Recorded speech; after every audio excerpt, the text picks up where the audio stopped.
Back in the years of the World Arm Wrestling League, Michael Todd seemed nearly untouchable. He was able to get revenge on Devon Larratt, who had formerly defeated him in Arm Wars and was a very difficult style match for him. Although controversial, he managed to narrowly defeat Jerry Carteret, who was also a terrible style match for him. And to many people's surprise, he defeated Dave Chafee 3-0 without much of a problem. There was one moment where it looked like Dave might have a chance to pin him, but most of the match, Michael looked like he was in cruise control. And at the time this match took place back in 2019, Dave was considered a real contender for #1 in the world, or at least pretty close to it. At the time, Michael was considered by many to be #2 or even potentially #1 in the world. So what happened? Michael went from the very top of the pack to losing to people who are not even ranked. And now, unfortunately, Michael has had a pretty serious injury in tearing his bicep. In this video, we will discuss why Michael was able to reach such a high level in 2019 and what caused his level to drop so far shortly after this. The first thing we have to understand about Michael is that he is not a normal arm wrestler. Michael has been famous throughout his entire career for pulling in the ugliest positions imaginable. Michael actually started out as a hook puller, but Michael's hook did not look pretty. He simply refused to give up and would rely heavily on the integrity of his elbow to win matches. This caused the range of motion in Michael's elbow and shoulder to shorten a lot. After some time of competing with this style, Michael's arm would no longer straighten and it would also not bend very far. This meant that Michael was no longer capable of pulling using a traditional style. Michael was forced to adapt. This brings us to the good old under-the-table version of Michael Todd. Michael found that he was far stronger in a more extended position. This position gave him more access to back pressure and pronation than if he would try to arm wrestle standing up. Here we see Michael attempting a standard back pressure lift from an upright position. We can see that Michael just does not have any access to power from this normal position. So much so that he was actually able to lift more weight with his left arm than with his right arm in this classic stance. Michael started finding more and more success with the King's move, but he was still also pretty new to it and was always perfecting his technique.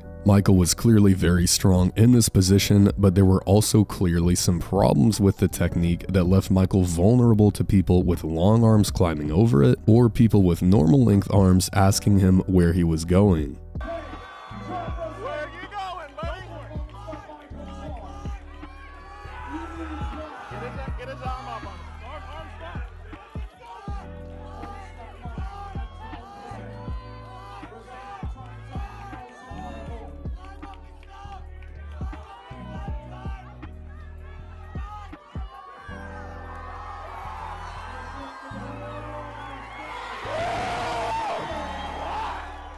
Regardless, Michael was very close to the top level, he just needed a bit more power and a bit more refinement. But later on, something happened that would jumpstart Michael's improvement: the launch of the World Arm Wrestling League, or WAL. The WAL was a league centered more around entertainment than any other league in the past. The WAL made a few tweaks to the standard rule system that would appear to be minor to the untrained eye, but these new rules hugely benefited Michael Todd. Firstly, at this point in time, they were not calling a foul for an athlete's humerus dipping below parallel. Here we can see that Michael's upper arm is at a decline angle, allowing him to use a technique I will refer to as the seesaw. As Michael drops his body, he pivots off the elbow pad and his hand height increases. Next, the WAL implemented 7x9-inch elbow pads instead of the 7x7 elbow pads that were standard at the time. This gave more power to all outside styles of arm wrestling, and especially more power to the King's move. And finally, not only were the pads longer, but they were also very squishy and were more rounded than normal elbow pads. This meant you could pretty much be off of the pad and on the table, but still technically on the pad, sorta.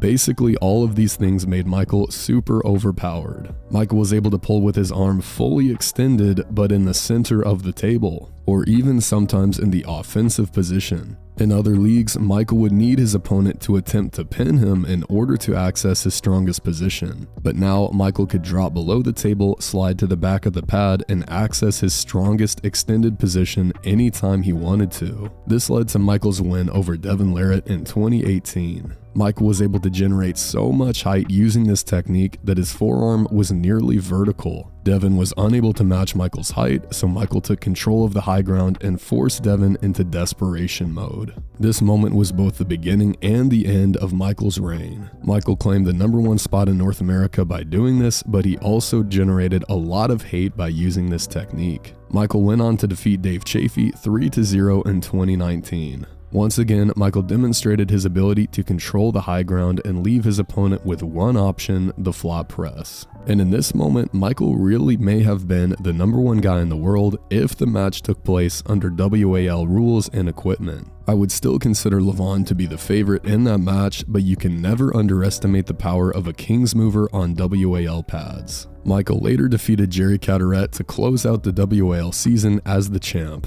But as we know, 2020 had a negative effect on just about everything, including arm wrestling. We did get to see Michael have a little sparring match with Devon, but the next real match did not take place until King of the Table 1 in 2021. And this was the moment where we saw just how big of a difference the WAL pads and rules made. The King of the Table League decided to go back to the 7x7 elbow pads, as well as not allowing a decline humerus angle. Michael could no longer use the legendary seesaw technique. This means that he could no longer take the high ground from Devon. Devon took control of the high ground and climbed until Michael's position was absolutely terrible. Devon continued to do this throughout the match and dominated accordingly. Of course, Devon also got bigger and stronger than the last time he pulled Michael, but in my opinion, switching back to standard elbow pads and rules was the leading factor in Michael's decline. After this match, Michael went through a series of very unfortunate events.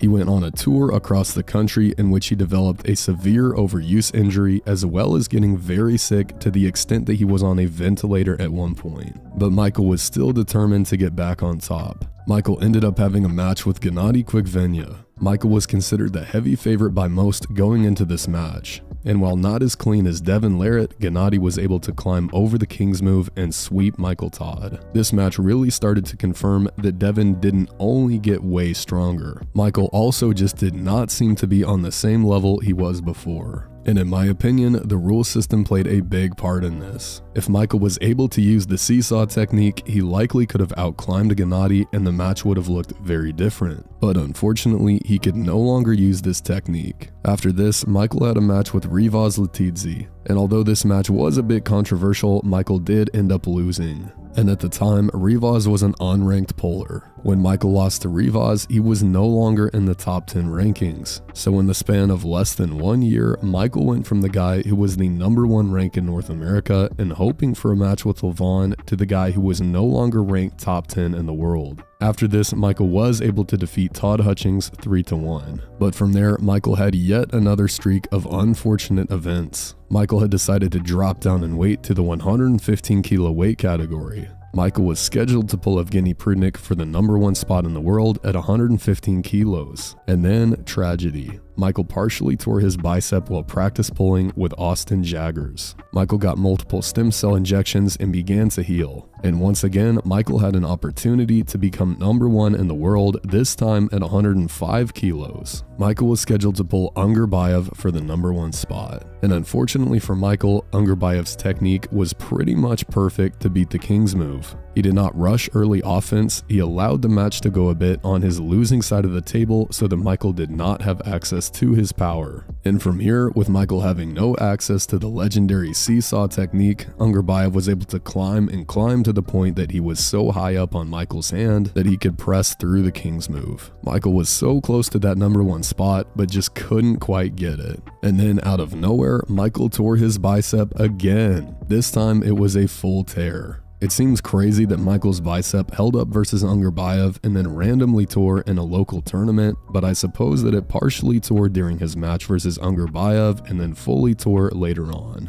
And this brings us to the current period of time. Michael has now had a surgery to repair his torn bicep and seems to be on the mend. It may look pretty hopeless for Michael Todd fans at the moment, but there are two things that actually may be positive. First, when arm wrestlers tear their bicep, they often come back stronger after surgery. So Michael may actually come back stronger with more back pressure than he had before. Second, the World Arm Wrestling League may come back. Now, I know there's been talk of the WAL coming back for a long time now, so who knows what will actually happen. But if Michael Todd's bicep heals up and is stronger than before, and you combine that with WAL pads and rules, Michael might reach #1 in the world at a 110-ish kilo weight class. It will be very interesting to see how this all unfolds over the next year. Time will tell if Michael can reach that top level once again.